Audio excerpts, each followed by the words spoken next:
কুয়াশার চাদর মুড়ে আজকের একটা রবিবারের সকাল শুরু হলো। আজকে করব বিট, গাজর, ক্যাপসিকাম এসব দিয়ে একটা গোলা রুটি মতো। সবাই আছি বাড়িতে, তাই আজকে একটু বেশি করেই হবে।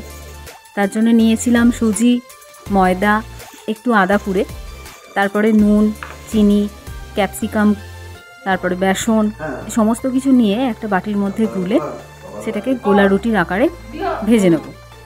এবার তার মধ্যে তো বাড়িতে আমরা অনেকজন মেম্বার, তারপরে লতা, শোভাদি, ওরা সবাই আছি। ভিডিওটা রেকর্ড হতে হতে ওরা সবাই একটু একটু করে এসে তাদের দর্শন দিয়ে গেছে। তো যাই হোক, সবাই মিলে খুব আনন্দ করেই আমাদের সকালটা শুরু হয়েছে। এখন সারাটা দিন কেমন যায় সেটাই দেখার কথা। তবে জলখাবারে সবাই খেয়ে তো সবাই খুব তৃপ্ত, সবাই বললো খুব ভালো হয়েছে।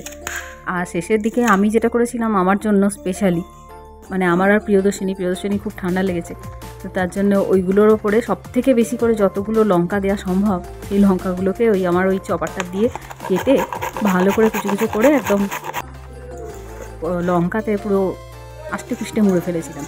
তো যাই হোক, অনেক শাকসবজি পড়েছিল বলে একটু রুটিগুলো প্রথম দিকটাতে ভেঙে ভেঙে যাচ্ছিলো, তারপরে যাই হোক অ্যাজ ইউজুয়াল ভালোই হলো।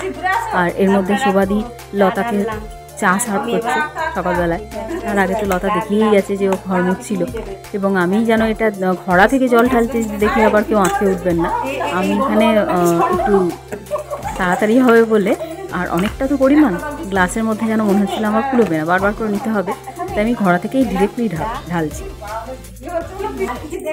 এই আমাদের সব হাসি ঠাট্টা করেই সকালটা শুরু হয়, আর আমরা সবাই খুব মজাতেই আছি। সবাই মিলেই আমরা খেলাম দিলাম, বাবা, মা, দিদিভাই ওরা সবাই রোদে ছিল, আর আমি এখানটাতে করে তারপরে রোদে গেলাম। আজকে খুব কুয়াশা পড়েছে, কুয়াশার মধ্যে একদম মানে ঘন কুয়াশা। আমার জায়ের ছেলে সকালবেলায় পড়তে গেছে, সে তো সেই মানে প্রচণ্ড কুয়াশা, এক হাত দূরের জিনিস দেখতে পাচ্ছে না। তো যাই হোক, সে আজকে বাস পায়নি, অটোয় করেই গেল কালনা, সে এসে খাবে। আর বাকি আমরা টুকটাক করে শুরু করেছিলাম। আজকে আমাদের আবার একটা নেমন্তন্নও আছে, তো আমরা সবাই তো যেতে পারবো না, তাই আমরা 3 জন যাব, আর দিদিভাইরা বাবা মাকে দেখবে। ততক্ষণ হয়ে গেল আমার রান্না, সস, আর কালকে বাকুলিয়া মেলা থেকে কিনেছিলাম জিলিপি আর নিকুতি, ওই দিয়েই সারা হলো ব্রেক।